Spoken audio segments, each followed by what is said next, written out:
Hej og velkommen til. I dag skal vi se nærmere på nogle virkelig gamle tekster, der handler om noget, der er evigt aktuelt. De handler nemlig om en af de allermest kraftfulde idéer i vores historie. Håbet om en perfekt leder og om et verden, der er fuldstændig forandret. Okay, lad os bare kaste os ud i det med et spørgsmål, som jeg tror, vi alle sammen kan relatere til. Vi har vel alle prøvet at blive skuffet. Svigtet af løfter om retfærdighed og fred, som bare aldrig rigtig lærer til at blive til noget. Lige præcis den der følelse af skuffelse. Det er der, vores historie begynder i dag. For de gamle israelitter var den her følelse af skuffelse helt enormt. Tænk på det. De havde haft den her legendariske konge, David. Med de konger, der kom efter ham. Tja, lad os bare sige det som det er. De var mildest talt en lang række af skuffelser. Men lige der, midt i al den her håbløshed, så træder profeten Esajas frem med et helt utroligt billede. Han taler om Isais stub. Og for at forstå det, skal man vide, at Isai, det var altså kong Davids far. Så stubben, ja, den symboliserer den kongelige slægt, som alle tænkte var, død og færdig.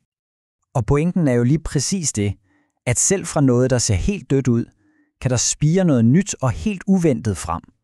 Det bliver en sindssygt stærk metafor for håb, selv når alt ser sortest ud.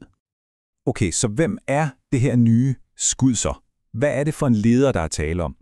Jamen, teksterne giver os faktisk en ret detaljeret profil, og jeg kan godt afsløre, det er ikke en helt almindelig konge.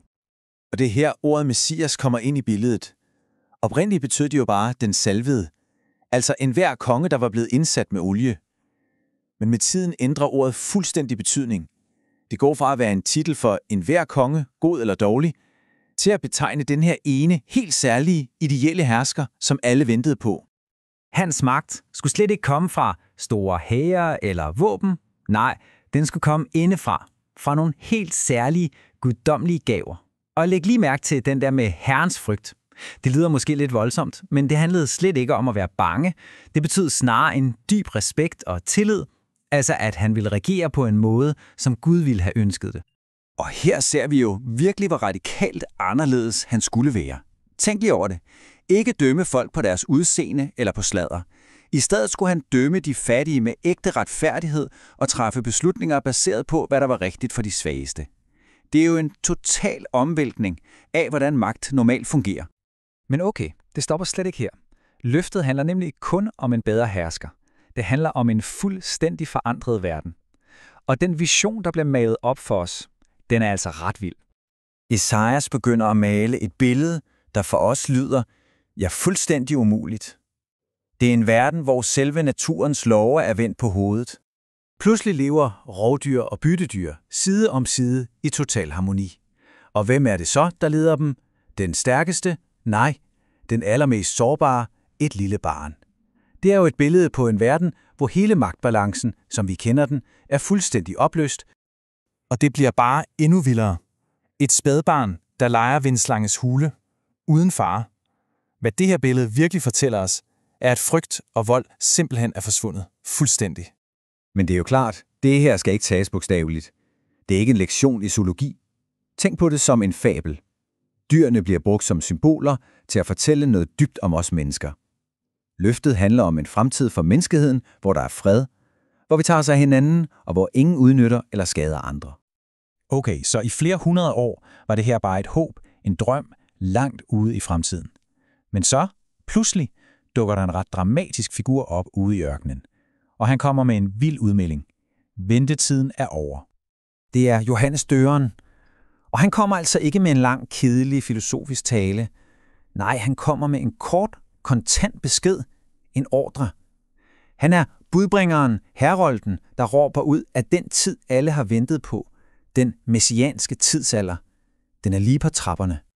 Og med det opfylder han jo direkte en anden gammel profeti, den om stemmen, der skulle forberede kongens ankomst.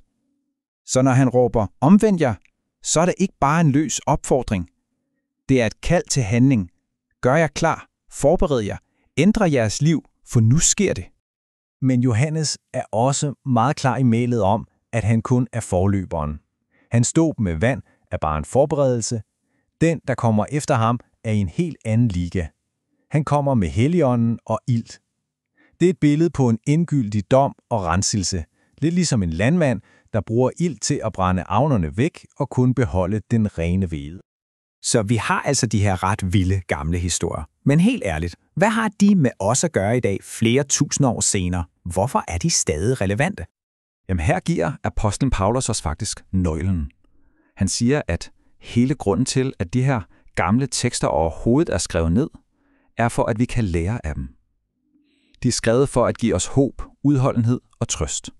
Paulus skrev specifikt til en menighed i Rom, som var dybt splittet på grund af kulturelle forskelle.